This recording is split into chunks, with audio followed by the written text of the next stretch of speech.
हिंद दोस्तों, आज हम लोग पढ़ने वाले हैं क्लास 11th गणित के। पहला चैप्टर है समुच्चय। पहला चैप्टर का नाम है समुच्चय। तो सबसे पहले पढ़ेंगे समुच्चय क्या है। समुच्चय की परिभाषा जो होता है वो होता है वस्तुओं के सुपरिभाषित संग्रह को समुच्चय कहते हैं। तो यहाँ पर एक शब्द आया है वस्तु, वस्तुओं। तो वस्तुओं का मतलब होता है संख्याएं, फलन, अक्षर इत्यादि। संख्याएं भी हो सकता है, फलन भी हो सकता है और अक्षर भी हो सकता है और भी हो सकता है। और एक और शब्द आया है सुपरिभाषित।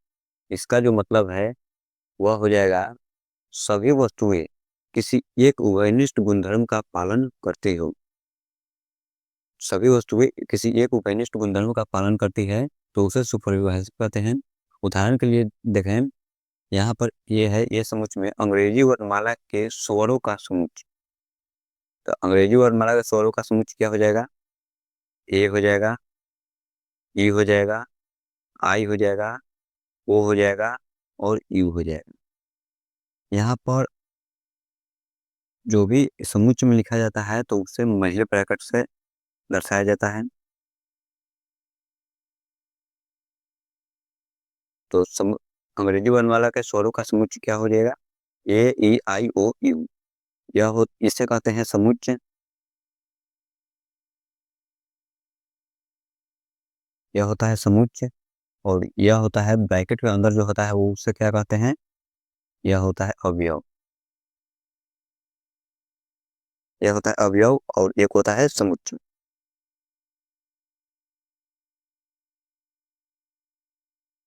अगला है समुच्चय ए। समुच्चय ए अंग्रेजी वर्णमाला के बड़े अक्षरों को प्रदर्शित करते हैं। मतलब कैपिटल लेटर जो लिखा रहता है वो अंग्रेजी वर्णमाला के बड़े अक्षरों को प्रदर्शित करते हैं। और अवयव में होता है ए, ई, आई, ओ, यू। अवयव है तो अवयव को किस से प्रदर्शित किया? अंग्रेजी वर्णमाला के छोटे अक्षरों से, छोटे अक्षरों से प्रदर्शित करते हैं अवयव को।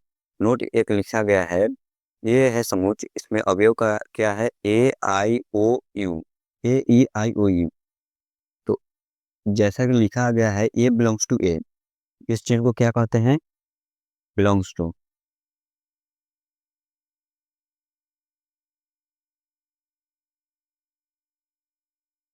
बिलोंग्स टू पढ़ते हैं।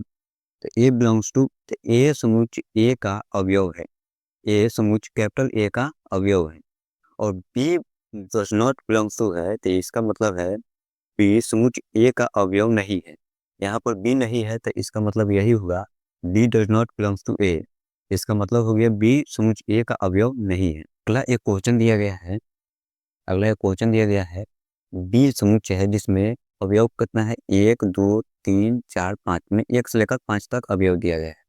तो इसे कितने तरीके से रिप्रेजेंट किया जा सकता है? तो यह है एक बी समुच्चय है एक सच सच डैश एक से एक 5 या 5 से छोटी प्राकृत संख्या है।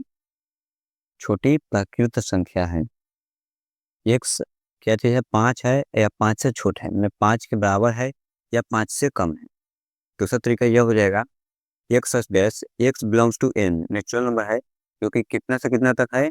X less than equal to 5 है। तो 5 के बराबर होना चाहिए या फिर 5 से कम। 5 के बराबर या 5 से कम। 5 के बराबर होगा और नहीं तो 5 से कम होगा। तीसरा तरीका है एक सच डैश एक्स 6 से छोटी प्राकृत संख्या है। मतलब 6 से छोटी का मतलब क्या हो गया? 5 हो सकता है, 4 हो जाएगा, 3 हो जाएगा, 2 हो जाएगा, 1 हो जाएगा। 6 से छोटी प्राकृत संख्या कहने का मतलब यही होगा। और चौथा तरीका क्या है? एक such dash x net belongs to N, x less than 6 है। लेस देन 6 है मतलब 6 से छोटा है। तो इसका मतलब क्या हो जाएगा? 5, 4, 3, 2, 1। तो सभी एक ही समुच्चय को, ये जितना भी लिखा गया है कितना 4 तरीका है, 4-5 तरीका है ना, ये सभी एक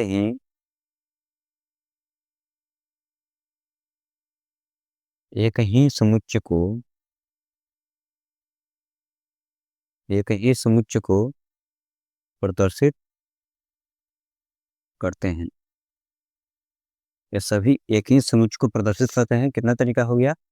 1 हो गया, 2 हो गया, 3 हो गया, 4 हो गया, 5 हो गया। ये लिखने का तरीका है।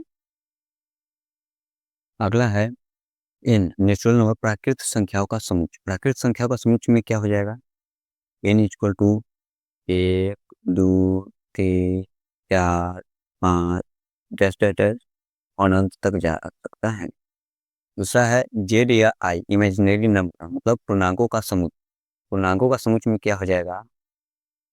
-3, -2, -1, 0, 1, 2, 3 इसी तरह अनंत तक ये भी जा सकता है। q है मतलब पूर्णांक संख्याओं का समुच्चय, परिमेय संख्याओं का समुच्चय। q क्या है? परिमेय संख्याओं का समुच्चय। q को क्या है? q उसको कैसे रिप्रेजेंट करेंगे? x such x p upon q, p q belongs to i imaginary number, q not equal to 0, q 0 के बराबर नहीं होना चाहिए।